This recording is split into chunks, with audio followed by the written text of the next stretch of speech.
வணக்கம் வள்ளுவரே. இந்த கல்வி கேள்வி இதனுடைய முக்கியத்துவத்தை பற்றி விலாவாரியாக எடுத்து சொன்னீங்க. இப்படி பல நூல்களை படிப்பதனாலும் பிறரிடம் கேட்டு பெறும் கேள்வி ஞானத்தாலும் ஒருவன் பெறுகின்ற அறிவால அவனுக்கு என்ன பயன் வள்ளுவரே? என்ன அப்படி கேட்டுட்ட? அறிவுங்கிறது ஒரு மனிதனை கடைசி வரை காக்கும் ஆயுதம். அப்பனே ஆயுதம். ஒருவனுக்கு அறிவு, அதாவது புத்திசாலித்தனம் பல வகையில் உண்டாகும்.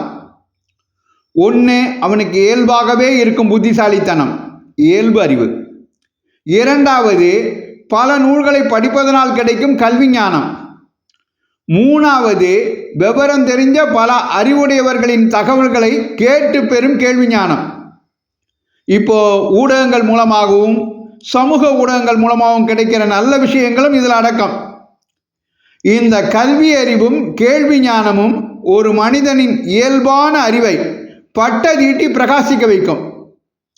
அதனால தான் நான் கல்வி கேள்வி ஞானங்களை ரொம்பவும் வலியுறுத்துகிறேன். அடுத்தது பட்டறிவு.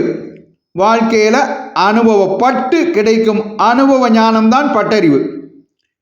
நாம் படித்த நூல்களை எழுதின கல்வியாளர்களும் கேள்வி ஞானத்தை தந்தவர்களும் பட்டறிவு உடையவர்களாக அனுபவ ஞானம் மிகுந்தவர்களாக இருந்தால் அவளுடைய அனுபவம் கூட நமக்கு வாழ்க்கையில் கையை சுட்டுக்காமல் காப்பாற்றும். ஆழம் தெரியாமல் காலை விடாமல் இருக்க நமக்கு வழிகாட்டும். அந்த சமயத்தில் சமயோசிதமாக நடந்துக்கிட்டான்ல பாராட்டுறோமே, அது இந்த பட்டறிவு அனுபவ ஞானம் காட்டும் வழிகாட்டுதல் தான். மொத்தத்தில் ஒரு மனிதனுக்கு வாழ்க்கையில் துன்பம் வராமல் தடுத்துக்கிறதுக்கு அறிவு, புத்திசாலித்தனம் அதுதான் மிகப்பெரிய ஆயுதம். பகைவர்களாலும் உள்ள நுழைஞ்சு தாக்க முடியாத பாதுகாப்பான அரண், கோட்டை அப்படின்னு அதை சொல்லலாம். இதைத்தான் அறிவு அச்சம் காக்கும் கருவி, செருவார்க்கும் உள்ளளிக்கல் ஆக அரண்ன அறிவுடைமை அதிகாரத்தில் 421வது குறளாக எழுதி வச்சேன். அடடா, கல்வி கேள்வி அனுபவங்களால் ஒருவன் பெறும் அறிவின் சிறப்பை அருமையாக விளக்கிட்டீங்க. அறிவு அச்சம் காக்கும் கருவி, செருவார்க்கும் உள்ளளிக்கல் ஆகா அரண்.